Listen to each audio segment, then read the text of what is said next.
নমস্কার নমস্কার নমস্কার নমস্কার নমস্কার নমস্কার আপনাদের সবাইকে সবাইকে সবাইকে নমস্কার জানাচ্ছে আপনাদের সৌমিত্র বসু। সবাইকে অজস্র শুভকামনা জানাচ্ছে, সবাইকে স্বাগত জানাচ্ছে আজকের এই শরণাগত অনুষ্ঠানে এবং সবাইকে শুভ সকাল জানাচ্ছে। শুভ হোক, শুভ হোক, সকলের শুভ হোক, সকলের কল্যাণ হোক, মঙ্গল হোক, সকলের ভালো হোক, সকলের ভালো হোক, সকলের ভালো হোক, সকলের ভালো হোক।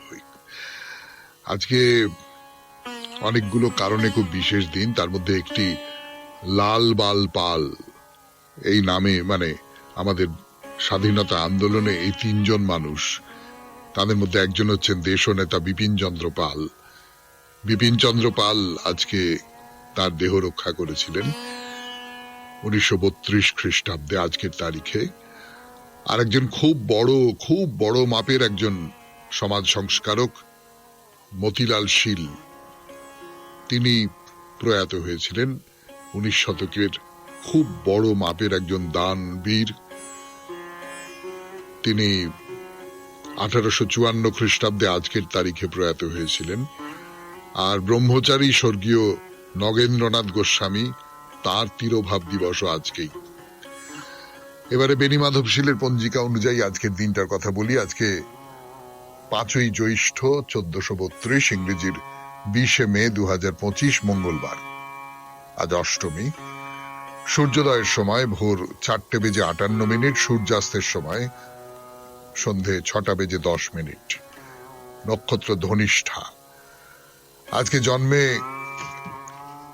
কুম্ভ রাশি, শূদ্রবর্ণ, মতান্তরে বৈশ্যবর্ণ, রাক্ষসগণ। আমাদের হোয়াটসঅ্যাপে চিঠি পাঠাবার নাম্বার 9831922927। চিঠির গোড়ায় অতি অবশ্যই SG লিখতে হবে, সে তো আপনারা সকলে জানেন। এবারে আজকের অনুষ্ঠান সম্পর্কে বলি। প্রথমে পুরাণ চিরন্তন আমরা দীক্ষা নিয়ে কথা বলছিলাম, এবং দীক্ষার সঙ্গে দীক্ষা আসলে একটা পুনর্জন্ম। দীক্ষা একটা নতুন জন্ম নেয়, যিনি দীক্ষিত হন তিনি একটা নতুন জন্ম নেন। অশ্বমেধ যজ্ঞের সময় যুধিষ্ঠির দীক্ষিত হচ্ছেন এবং তিনি নতুন জন্ম নিচ্ছেন। সেই নতুন জন্ম কেমন করে নিচ্ছেন, তার পোশাকের মধ্যে দিয়ে সেই নতুন জন্ম কিভাবে সূচিত হচ্ছে, সেই সমস্ত কথা শোনাচ্ছিলাম আপনাদের। আরো একটু স্পষ্ট করবার চেষ্টা করব। তারপরে চলে যাব স্বামী বিবেকানন্দের রচনা থেকে পাঠ এই পর্বে, কর্মজীবনে বেদান্ত। এই প্রবন্ধের খানিকটা অংশ পড়ে শুনিয়েছিলাম, আরো খানিকটা অংশ পড়ে শোনাবো। তারপর ঠাকুর শ্রী রামকৃষ্ণ পরমহংসদেবের কথামৃত থেকে পড়ে শোনাবো স্বামী গোকুলানন্দজির মানসিক চাপ জয় করবার উপায় নিয়ে তার যে ছোট গ্রন্থটি আছে, সেখান থেকে পড়ে শোনাবো। জরুরি একটা জায়গা, আপনাদের চিঠিপত্র এবং শেষে বাইরে দূরে। আমরা এখন দার্জিলিং এ আছি, সেখান থেকে অন্য আর একটা জায়গাতেও চলে যাব, মানে দার্জিলিং জেলার মধ্যে থাকবো। 92.7 বিগ FM এ শরণাগত অনুষ্ঠান শুনছেন। এবারে পুরাণ চিরন্তন, দীক্ষার কথা। আমি আছি আপনাদের সঙ্গে, আপনাদের সৌমিত্র বসু। এইবারে শুরু করছি কথা, দীক্ষার কথা, পুরাণ চিরন্তন এই পর্বে 92.7 বিগ FM এ শরণাগত অনুষ্ঠানে। তো এই যে ঐতরেও বলছে, বাসই হচ্ছে গর্ভধৃত দীক্ষিত ব্যক্তির উল্লস স্বরূপ। মানে দীক্ষিত ব্যক্তি যদি গর্ভধৃত ভ্রূণ হন, তাহলে উল্ল হলো সেই ভ্রূণকে যে ঘিরে রয়েছে যে যে চামড়াটা, ভ্রূণের যে চামড়াটা সেইটা, এবং তারপরে তার বাইরের যে চামড়া। এই যুধিষ্ঠির তিনি একটা ক্ষৌম পরিধান করে আছেন, তার উপরে একটা কৃষ্ণা জিন আছেন, এবং তারপরে ক্ষৌমবাস, মানে প্রথমে জরায়ু, তারপরে উল্ল, সেই জরায়ুকে ঘিরে আছে যেটা, এবং তার মধ্যে ভ্রূণ। তো যুধিষ্ঠিরেরও যেন এইরকম করে নতুন করে জন্ম হলো। এই যে যুধিষ্ঠিরের এই যে নতুন করে জন্মের সূচক যে পোশাকটার কথা বললাম আপনাদের, গতদিনেও বলেছিলাম, আজকেও বললাম, এর ভেতর থেকে কিন্তু একটা ব্যাপার বেরিয়ে আসছে, সেটা লক্ষ্য করে দেখবেন। সেটা হচ্ছে যে মহাভারতের যুগ, এইটা তো বৈদিক যুগের পরে বেশ কিছুটা পরে, কিন্তু তখনও পর্যন্ত এই অশ্বমেধ যজ্ঞ, তার যে নিয়ম কানুন, তার যে রীতিনীতি, সেই সমস্ত কিছুর মধ্যে, অন্তত দীক্ষার মধ্যে, এই পুরনো যে বৈদিক ভাবনা, সেইটা কিন্তু এখনো পর্যন্ত কাজ করে যাচ্ছে।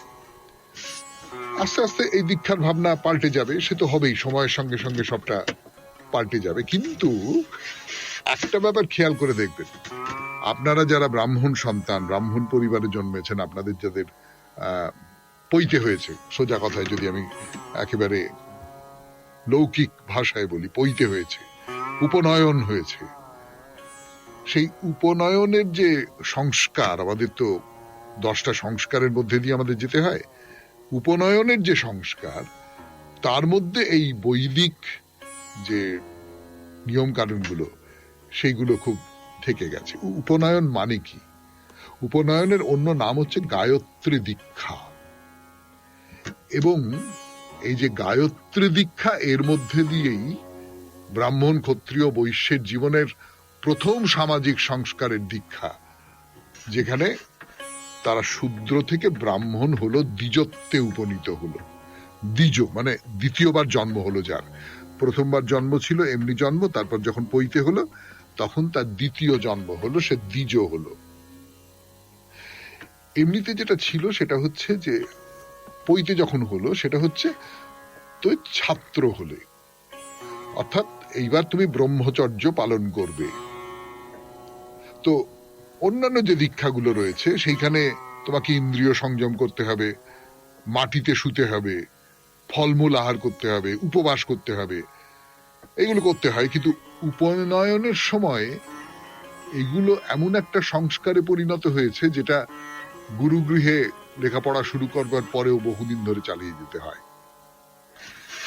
দীক্ষার কথা শুনছেন 92.7 বিগ এফএম এ শরণাগত অনুষ্ঠানে। আমি আছি আপনাদের সঙ্গে, আপনাদের সৌমিত্র বসু। আরো কথা বলবার জন্য ফিরে আসছি গানের পর। এইবারে কথা শুরু করছি, আমি আপনাদের সৌমিত্র বসু। 92.7 বিগ এফএম এ শুনছেন শরণাগত, আপাতত পুরাণ চিরন্তন। তো এই যে ব্রহ্মচারী কথাটা, ব্রহ্মচারী বললাম আমি, যে উপনয়ন হলো তারপর তোমাকে ব্রহ্মচারী হতে হবে, এটা হচ্ছে নিয়ম। তো এই ব্রহ্মচারী শব্দটা ঋগ্বেদের মধ্যে একটা মন্ত্রে এই শব্দটা পাওয়া গেছে, কিন্তু দশম মণ্ডলের এই যে ঋক, যার মধ্যে এই ব্রহ্মচারী শব্দটা পাওয়া গেছে, তার সেখানে কিন্তু কোনোভাবেই উপনয়নের কোনো ইঙ্গিত নেই। সেখানে ওই যে ব্রাহ্মণ উপনীত হয়েছেন, ব্রাহ্মণত্বে উপনীত হয়েছেন, তার কোনো ব্রহ্মচর্য ব্রতের কথা সেখানে বলা নেই। এমনকি উপনয়ন এই যে কথাটা, এই কথাটা ঋগ্বেদে তত স্পষ্ট করে বলাও নেই। ফলে উপনয়ন দীক্ষা বলতে কি বোঝায়, সেটা কেমন করে হবে না হবে, সেটাও সেখানে স্পষ্টত আসেনি। মানে খুব সোজা কথায় যেটা বলতে হয় সেটা হচ্ছে উপনয়ন শব্দটাই ঋগ্বেদে খুব পরিষ্কার করে বলা নেই। একটা ঋকের মধ্যে আছে উপনয়ন শব্দটার একটা আভাস আছে, কারণ সেই মন্ত্রটা, সেই ঋকটা, সেইটা উপনয়নের সময় বলতে হয়। তার মধ্যে সুন্দর পোশাক পরা, সুবাস সুবেশ এক যুবক যজ্ঞীয় যুবকাষ্ঠের সঙ্গে একাত্ম হয়ে গেছে, এবং বলা হচ্ছে এই যুবককে দেব ভাবপ্রাপ্ত আচার্য ঋষিরা উন্নীত করেন। অর্থাৎ তার একটা উন্নয়ন হয়, তার একটা অন্য আর একটা জায়গায় যায় সে। এই যে উন্নয়ন্তী বলে একটা শব্দ ব্যবহার করা হচ্ছে, তং ধীরাসা কবয় উন্নয়ন্তী স্বাধ্য মনসা দেবয়ন্তিয়া। এই উন্নয়ন্তী, এটাকে অনেকে মনে করেছেন যে উপনয়ন শব্দটার এর থেকে এসেছে, বা এর প্রতিশব্দ। তো এখানে উপনয়ন যখন দীক্ষা নেবে কেউ, তখন তার পোশাক আশাক কি হবে সেইটারও বর্ণনা রয়েছে। কিন্তু সেটা কিরকম না, সুন্দর বসন পরিধানে যুবকটি আসছে, তাকে ঘিরে আছে মেখলার বন্ধনী। সে যখন দ্বিতীয়বার জন্মগ্রহণ করবে তখনই তার মাহাত্ম্যের সূচনা হবে। মানে দীক্ষার মাধ্যমে তার দ্বিতীয় জন্ম বা নবজন্মের সূচনা হবে। তাহলে যে কোনো দীক্ষা নবজন্মের সূচনা করে। শেষ করলাম পুরাণ চিরন্তন আজকের মতো। 92.7 বিগ এফএম এ শরণাগত অনুষ্ঠান শুনছেন। এরপর স্বামী বিবেকানন্দের রচনা থেকে পাঠ, কর্মজীবনে বেদান্ত। স্বামী বিবেকানন্দের রচনা থেকে পাঠ, এই কর্মজীবনে বেদান্তর প্রথম পর্ব পড়ে শোনাচ্ছি আপনাদের, যতটা পড়ে শুনিয়েছিলাম তারপর থেকে। বিবেক সম্বন্ধে আমরা পরে আলোচনা করিব। তখন শিখিব জীবনের প্রতি মুহূর্তে আমাদের প্রতি কার্যে কিভাবে সদসৎ বিচার করিতে হয়, কিভাবে সত্যাসত্য নির্ধারণ করিতে হয়। আমাদের জানিতে হইবে পবিত্রতা ও একত্বেই সত্যের পরীক্ষা। যাহাতে একত্ব হয়, যাহাতে মিলন হয়, তাহাই সত্য। প্রেমই সত্য, কারণ উহা মিলন কারক। ঘৃণা অসত্য, কারণ উহা বহুত্বের ভাব আনে, পৃথক করে। ঘৃণাই তোমা হইতে আমাকে পৃথক করে, অতএব ইহা অন্যায় ও অসত্য, ইহা একটি বিভাজনী শক্তি, ইহা পৃথক করে, বিনষ্ট করে। প্রেমে মিলায়, প্রেম একত্ব সম্পাদক। তোমরা সকলে এক হইয়া যাও। মা সন্তানের সহিত একত্ব প্রাপ্ত হন, পরিবারগুলি নগরের সহিত একত্ব প্রাপ্ত হয়, এমনকি সমুদয় ব্রহ্মাণ্ড সকল প্রাণীর সহিত এক হইয়া যায়। কারণ প্রেমই বাস্তবিক অস্তিত্ব, প্রেমই স্বয়ং ভগবান, আর সবই প্রেমের বিভিন্ন বিকাশ, স্পষ্ট বা অস্পষ্ট রূপে প্রকাশিত। প্রভেদ কেবল মাত্রার তারতম্যে, কিন্তু বাস্তবিক সকলই প্রেমের প্রকাশ।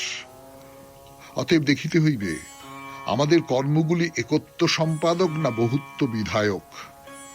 যদি বহুত্ব বিধায়ক হয় তবে ওইগুলি ত্যাগ করিতে হইবে, আর যদি একত্ব সম্পাদক হয় তবে ওইগুলি সৎ কর্ম বলিয়া জানিবে।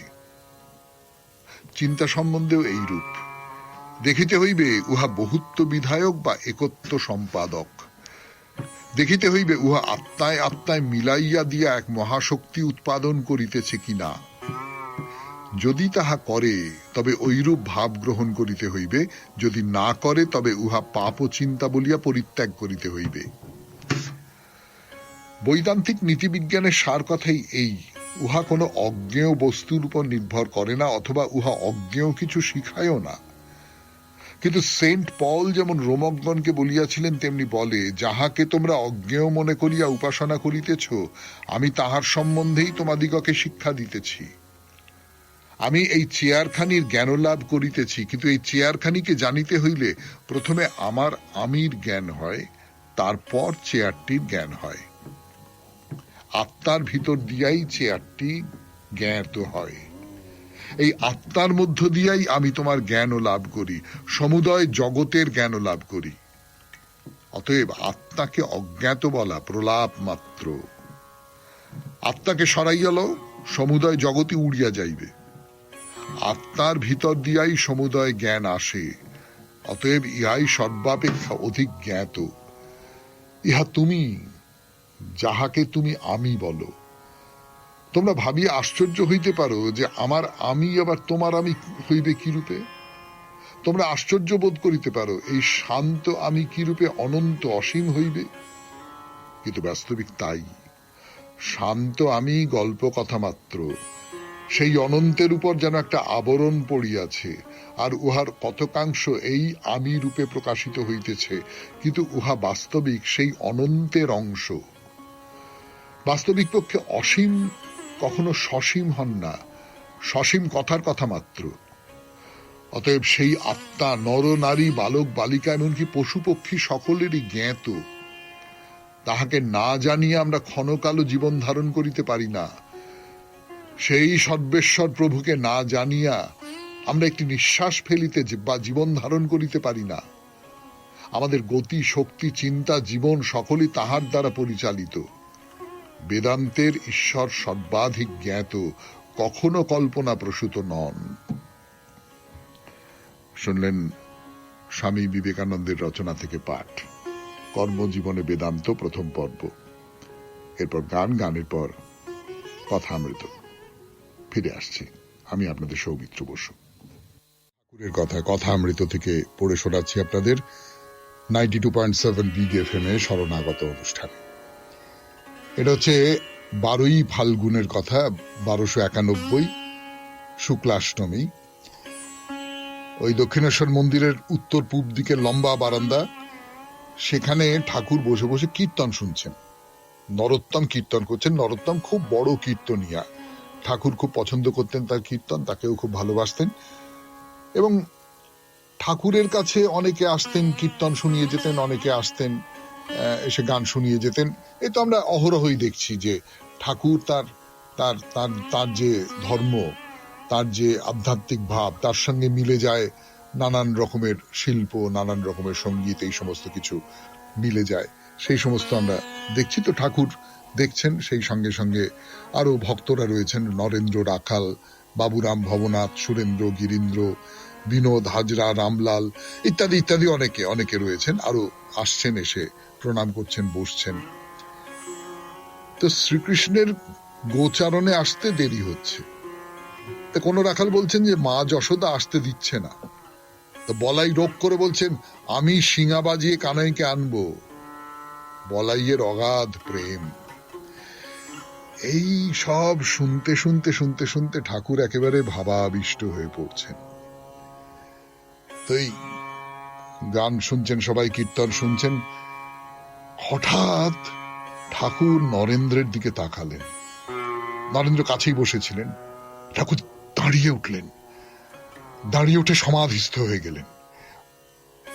নরেনের জানু এক পা দিয়ে স্পর্শ করে দাঁড়িয়ে আছেন খানিকক্ষণ, তারপর আবার বসলেন। নরেন্দ্র ওই সভা থেকে উঠে গেলেন। কীর্তন চলছে। তো শ্রীরামকৃষ্ণ বাবুরামকে আস্তে আস্তে বললেন, ঘরে ক্ষীর আছে, নরেন্দ্রকে দিয়ে যা। কি হয়েছিল ঠাকুরের? হঠাৎ কি হলো তার ওরকম করে? তিনি কি নরেন্দ্রের ভেতর সাক্ষাৎ নারায়ণকে দর্শন করেছিলেন? তো কীর্তন শেষ হলো। কীর্তন শেষ হওয়ার পর ঠাকুর নিজের ঘরে চলে এসেছেন। নিজের ঘরে চলে এসেও সেখানে আদর করে নরেন্দ্রকে মিষ্টি খাওয়াচ্ছেন। গিরিশচন্দ্র আছেন সেখানে। গিরিশচন্দ্র ঘোষ আপনারা জানেন, খুব ভক্ত ভৈরব যাকে বলা যেতে পারে। তো গিরিশচন্দ্র তিনি বিশ্বাস করেন যে শ্রীরামকৃষ্ণ তিনি আসলে ঈশ্বর। ঈশ্বর শ্রীরামকৃষ্ণ রূপে অবতীর্ণ হয়েছেন। তো তিনি রামকৃষ্ণকে বলছেন যে আপনার সমস্ত কাজ হচ্ছে শ্রীকৃষ্ণের মতো। শ্রীকৃষ্ণ যেমন যশোদার কাছে ঢং করতেন, গিরিশচন্দ্রের ওই রকম কথা যে শ্রীকৃষ্ণ যশোদার কাছে ঢং করতেন, হামা দিয়ে দিয়ে পালাচ্ছেন, এই করছেন সেই করছেন, দুষ্টুমি করছেন, নানান রকম বাচ্চারা যেরকম দুষ্টুমি করে সেই রকম সব করছেন। আপনিও সেই রকম সাধারণ মানুষের মতন করে হাবভাব করেন। তো ঠাকুর উত্তরে কি বলছেন বলবার জন্য ফিরে আসছি গানের পর। 92.7 বিগ এফএম এ শরণাগত অনুষ্ঠানে শুনছেন কথামৃত থেকে পাঠ। কথামৃত থেকে পাঠ করে শোনাচ্ছি আপনাদের 92.7 বিগ এফএম এ শরণাগত অনুষ্ঠানে। তো গিরিশচন্দ্র বলেছেন যে আপনি সমস্তটা কৃষ্ণের মতন, আর কৃষ্ণ যেরকম যশোদার সামনে ঢং করেন আপনিও সেরকম ঢং করেন। তো শ্রীরামকৃষ্ণ বলছেন, হ্যাঁ, শ্রীকৃষ্ণ যে অবতার, নরলীলায় এরকম হয়। এদিকে গোবর্ধন গিরি ধারণ করেছিলেন, আর নন্দের কাছে গিয়ে দেখাচ্ছেন পিঁড়ে বয়ে নিয়ে যেতে কষ্ট হচ্ছে। তো ঠাকুরও তাই। ঠাকুরও একদিকে তার অপূর্ব বিভূতি, অপূর্ব ক্ষমতা, অপূর্ব শক্তি, অন্যদিকে আবার তিনি ক্যান্সারে আক্রান্ত, কষ্ট পাচ্ছেন, শরীরের কষ্ট পাচ্ছেন, এই এই এই এই সমস্তটা নিয়েই অবতার যখন হয়েছেন তখন তো মানুষের যে বৈশিষ্ট্যগুলো, মানুষের মানব দেহের যে দাবি, সেই দাবিগুলো তো মানতে হবে। তো নরেন্দ্রকে গান গাইতে বলছেন। নরেন্দ্র গান গাইছেন। কি গান? নিবিড় আধারে মাতর চমকেও রূপ রাশি, তাই যোগী ধ্যান ধরে হয়ে গিরি গুহাবাসী, অনন্ত আধারে কোলে মহানির্বাণ হিল্লোলে, চিরশান্তি পরিমল অবিরল যায় ভাসি। এই গাইছেন। গাইছেন সমাধি মন্দিরে ওমা কে তুমি কো একা বসি। অমনি ঠাকুর একেবারে বাহ্যশূন্য হয়ে পড়লেন, সমাধিস্থ হয়ে পড়লেন। তো অনেকক্ষণ পরে সমাধি ভঙ্গ হয়েছে। ভক্তেরা ঠাকুরকে আহারের জন্য আসনে বসিয়েছেন।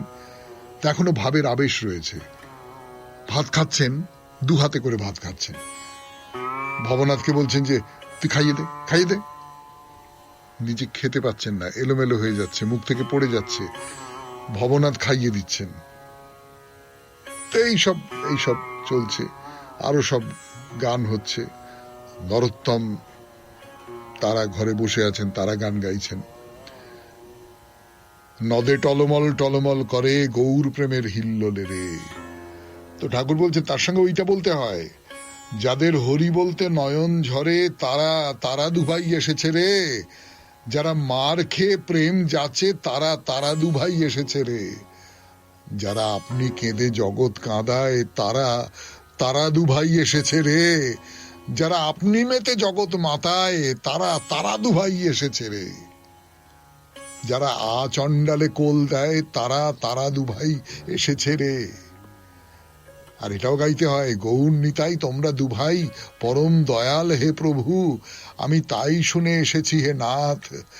তোমরা নাকি আচণ্ডালে দাও কোল, কোল দিয়ে বলতে বলো হরিবোল হরিবোল হরিবোল হরিবোল। তা ঠাকুর নরেন্দ্রকে নানান রকম উপদেশ দেন, কিন্তু সেই উপদেশের কথা আজকে আর বলবার সময় নেই। আজকের মতো কথামৃত এই পর্যন্ত। এরপরে গানের পর স্বামী গোকুলানন্দজির রচনা থেকে পাঠ, মানসিক চাপ জয় করবার উপায়। ফিরে আসছি, আমি আপনাদের সৌমিত্র বসু। 92.7 বিগ এফএম এ শরণাগত অনুষ্ঠানে কথামৃত শুনলেন। এবার স্বামী গোকুলানন্দের রচনা থেকে পাঠ, মানসিক চাপ জয় করার উপায়। সেই সম্পর্কে স্বামী গোকুলানন্দ এ শ্রেণীর মানুষের বৈশিষ্ট্য এবং বি শ্রেণীর মানুষের বৈশিষ্ট্য নিয়ে কথা বলেছেন। এইবারে তারপরে কি বলছেন সেটা দেখা যাক। এ শ্রেণীভুক্ত আর বি শ্রেণীভুক্ত মানুষদের মধ্যে তুলনা করতে গিয়ে ডক্টর ফ্রিডম্যান ও ডক্টর রোজেনম্যান উভয় দলের মানুষেরই চারিত্রিক বৈশিষ্ট্যের একটা তালিকা দিচ্ছেন। প্রথমত, এ শ্রেণীভুক্তদের ক্ষেত্রে দেখা যায় দ্রুত কথা বলার অভ্যাস, অবিরাম দ্রুত গতিতে খাওয়া, দৃশ্যতই অধৈর্য, সর্বদা তাড়াহুড়ো, সময় নেই ভাব, একই সঙ্গে একাধিক কাজ ভাবা এবং করা, কথাবার্তা চলাকালীন অন্যদের ছাপিয়ে ওঠার বা দাবিয়ে রাখার সক্রিয় চেষ্টা, আলোচনার বিষয়বস্তুকে নির্ধারণ করার ও অন্যদের কথাবার্তা চলাকালীন নিজের ভাবনাতেই মশগুল থাকার প্রচেষ্টা, আরাম অবসরের সময়ে কর্মহীন থাকার কারণে একটা অদ্ভুত অপরাধ বোধ। ভাবটা এরকম, এভাবে কাজ না করে বসে থাকাটা কি ঠিক হচ্ছে? চিত্তাকর্ষক জিনিস অধিকারের জন্য অধিক আগ্রহ, কিন্তু নিজে চিত্তাকর্ষক হয়ে ওঠার সময় অভাব। অর্থাৎ কিভাবে কাজ হাসিল করতে হবে সে ব্যাপারে গভীর মনোযোগ, কিন্তু কিভাবে মানুষ হিসেবে আরো উন্নত সুমহান হয়ে ওঠা যায় সে বিষয়ে কোনো ধ্যান ধারণাই নেই। একমাত্র লক্ষ্য মানুষকে দিয়ে কাজ করিয়ে নেওয়া, কিন্তু অন্যান্য মানুষের জন্য দয়া মায়া সমবেদনার চিহ্ন মাত্র নেই। অদ্ভুত কিছু শারীরিক স্নায়বিক অঙ্গভঙ্গি করা, যেমন হাত মুষ্টিবদ্ধ করা, দাঁতে দাঁত ঘষা ইত্যাদি। এই সমস্ত বৈশিষ্ট্যের অধিকারী ব্যক্তিরা হৃদরোগে আক্রান্ত হন বেশি। এর বিপরীতে দেখা যাক বি শ্রেণীভুক্ত মানুষের বৈশিষ্ট্যগুলো। সময় নিয়ে কোনো গেল ভাব নেই, নেহাত প্রয়োজন না হলে নিজের কীর্তি কাহিনীকে ফলাও করার কোনো ঝোঁক এদের নেই। অর্থাৎ যদি কেউ জানতে চায় তবে অবশ্যই এই বি শ্রেণীভুক্তরা তাদের কীর্তি কাহিনীর কথা বলবেন, কিন্তু অকারণে নিজের কীর্তি কাহিনীকে জাহির করার বা তা নিয়ে গর্ব করার প্রবৃত্তি এদের থাকে না। খেলাধুলা আনন্দ বিশ্রামের জন্য জীবন, নিজের ক্ষমতা জাহির করার জন্য নয় এমন বিশ্বাস। অনর্থক অপরাধ বোধ ছাড়াই অবসর বিনোদনের ক্ষমতা, কোন রকম উত্তেজনা সংক্ষুব্ধতা ছাড়াই কাজ করার ক্ষমতা। যদিও এ শ্রেণীভুক্ত ব্যক্তিত্বরা দাবি করতে পারেন যে তারাই আসল কর্মযোগী, কিন্তু যে সমস্ত বৈশিষ্ট্যের কথা বলা হলো তার আলোকে বিচার করলে দেখি সত্যিকারের কর্মযোগী সব কাজই করেন শান্ত সমাহিত ভাবে। স্বামী বিবেকানন্দ বলছেন, আমরা যত ধীর স্থির হব, আমাদের স্নায়ুগুলো যত শান্ত অচঞ্চল রইবে, আমরা তত বেশি ভালোবাসতে পারবো এবং তত ভালো হবে আমাদের কাজকর্ম সব। শুনলেন স্বামী গোকুলানন্দের রচনা থেকে পাঠ। 92.7 বিগ এফএম এ শরণাগত অনুষ্ঠানে এবার গানের পর আপনাদের চিঠিপত্র। 92.7 বিগ এফএম এ শরণাগত অনুষ্ঠানে এইবারে চিঠি রুবি বন্দ্যোপাধ্যায়ের চিঠি, লিখেছেন গড়িয়া গার্ডেন্স থেকে। পড়ে শোনাই। চারদিকের কুহেলি জালে আর বিষ ও বাষ্পে আটকে আছে পৃথিবী। দুর্নিবার লোভ আকাঙ্ক্ষায় মাটি হয়ে আছে রুধির ও সিক্ত। ক্ষমতা ক্রমশ গ্রাস করছে মানুষকে। তবে এরই মধ্যে আশার স্বপ্নের দ্বীপকে সহস্র হাত দিয়ে আগলে রাখতে হবে। সকলের মধ্যেই সকলের বাস।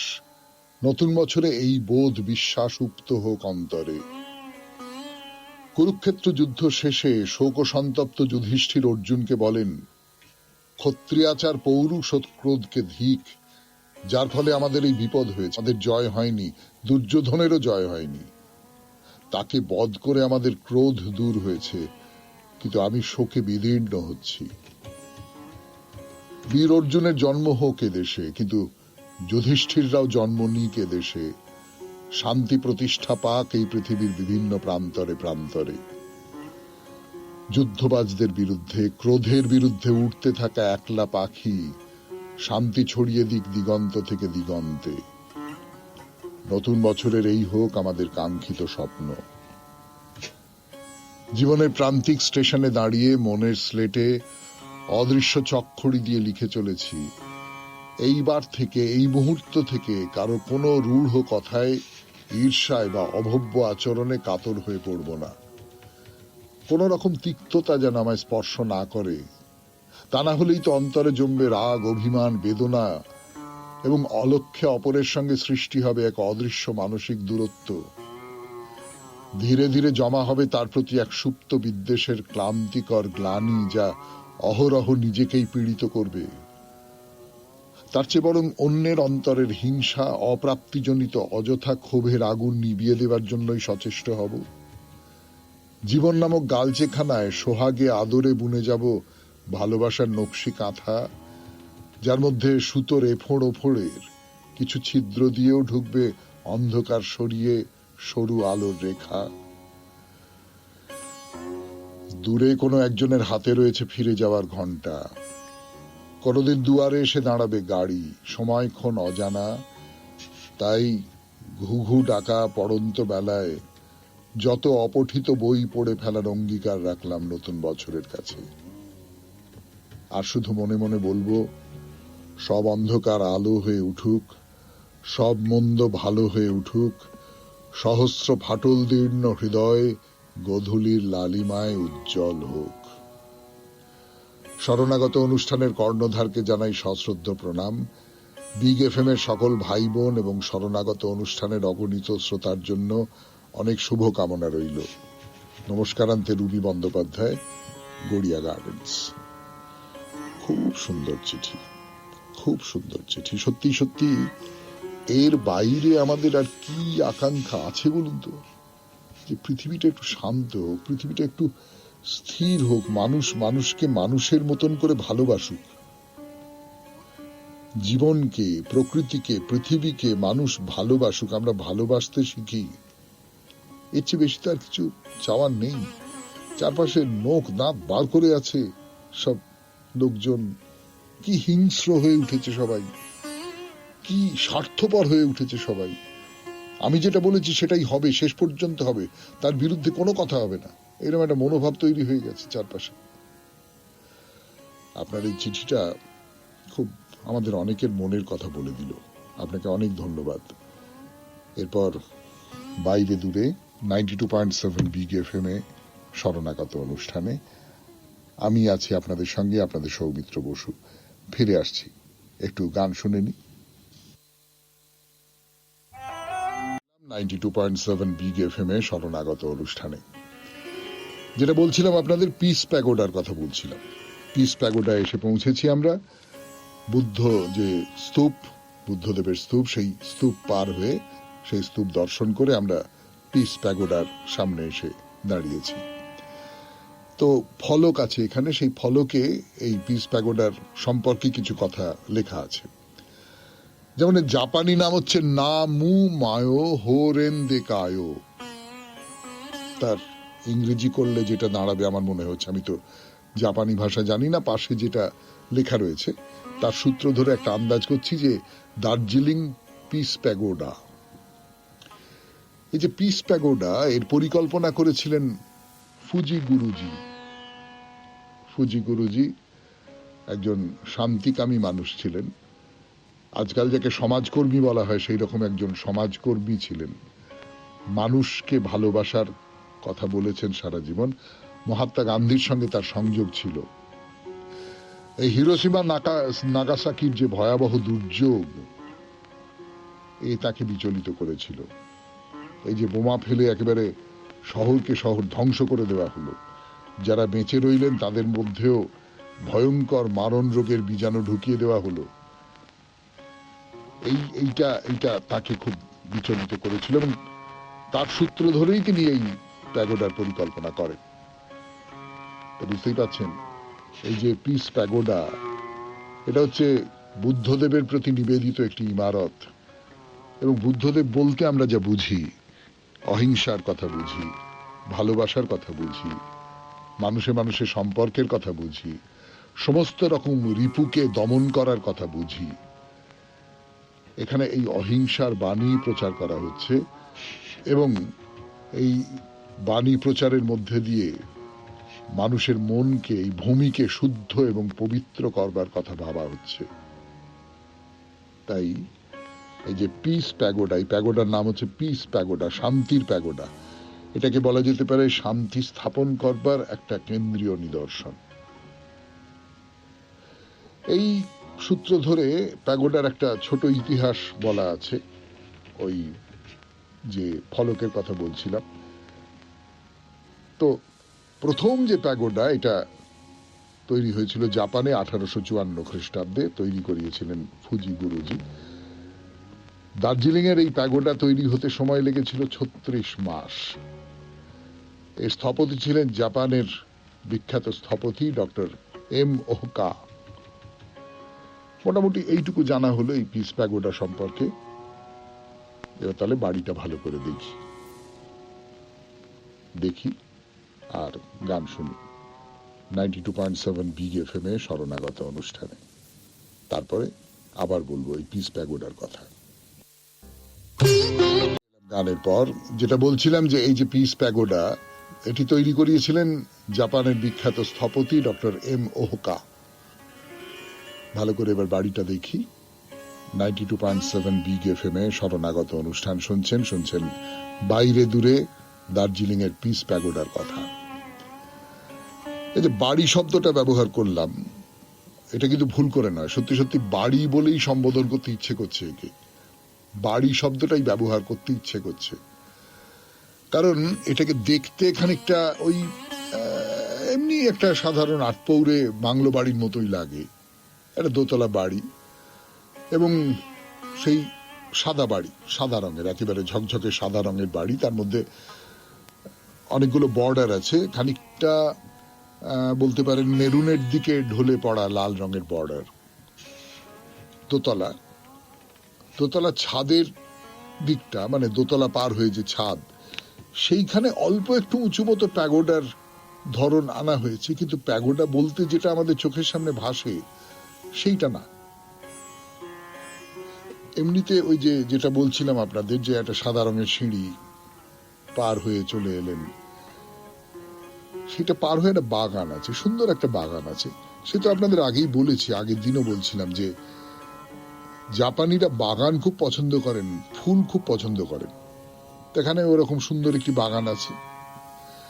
বাগানটা পার হয়ে এই যে বাড়ি, সেই বাড়ির ভেতরে প্রবেশ করতে গেলে দেখব দুপাশে দুই সিংহ থাবা পেতে বসে আছে আমাদের অভ্যর্থনা করবার জন্য। সিংহ তেজের প্রতীক, বীরত্বের প্রতীক। একটা জরুরি কথা বলে রাখি যে একটা নোটিশ বোর্ড আছে, ওই যে সিঁড়ির কথা বলছিল, সেই সিঁড়ি দিয়ে একটা নোটিশ বোর্ড আছে, সেখানে তাতে বলে দেওয়া আছে যে কোনোভাবেই ধূমপান করবেন না, রেলিংয়ে ঝুঁকে দাঁড়াবেন না, এবং অবশ্যই শব্দ করবেন না।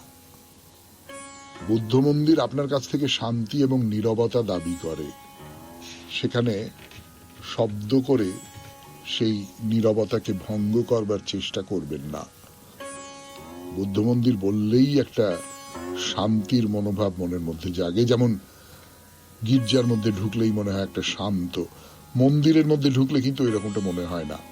এটা নানান ধর্মের মানুষের যে নানান রকমের সংস্কৃতি তার ভেতর থেকে বেরিয়ে আসে। এখানেই শেষ করি আজকের শরণাগত। আমাদের হোয়াটসঅ্যাপে চিঠি পাঠাবার নাম্বার 9831922927। চিঠির গোড়ায় অতি অবশ্যই SG লিখতে হবে। কবিতা দিয়ে শেষ করব তো, রবীন্দ্রনাথের কবিতা। কবিতার নাম চৈত্র রজনী। আজি উন্মাদ মধু নিশিয়োগ চৈত্র নিশীথ শশী, তুমি এ বিপুল ধরণীর পানে কি দেখিছ একা বসি, চৈত্র নিশীথ শশী। কত নদী তীরে, কত মন্দিরে, কত বাতায়ন তলে, কত কানাকানি মন জানাজানি, সাধা সাধি কত ছলে, শাখা প্রশাখার দ্বার জানালার আড়ালে আড়ালে পশি, কত সুখ দুঃখ কত কৌতুক দেখিতেছ একা বসি, চৈত্র নিশীথ শশী। মোরে দেখো চাহি, কেহ কোথা নাহি, শূন্য ভবন ছাদে নৈশ পবন কাঁদে, তোমারই মতন একাকী আপনি চাহিয়া রয়েছি বসি, চৈত্র নিশীথ শশী। খুব ভালো থাকবেন, আনন্দে থাকবেন। নমস্কার। নমস্কার নমস্কার নমস্কার নমস্কার নমস্কার নমস্কার আপনাদের সবাইকে সবাইকে সবাইকে নমস্কার জানাচ্ছে আপনাদের সৌমিত্র বসু। সবাইকে অজস্র শুভকামনা জানাচ্ছে, সবাইকে স্বাগত জানাচ্ছে আজকের এই শরণাগত অনুষ্ঠানে, এবং সবাইকে শুভ সকাল জানাচ্ছে। শুভ হোক, শুভ হোক, সকলের শুভ হোক, সকলের কল্যাণ হোক, মঙ্গল হোক, সকলের ভালো হোক, সকলের ভালো হোক, সকলের ভালো হোক, সকলের ভালো হোক।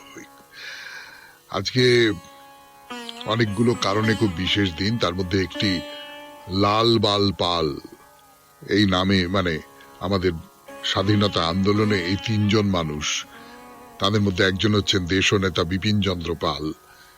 বিপিন চন্দ্র পাল আজকে তার দেহ রক্ষা করেছিলেন 1932 খ্রিস্টাব্দে আজকের তারিখে।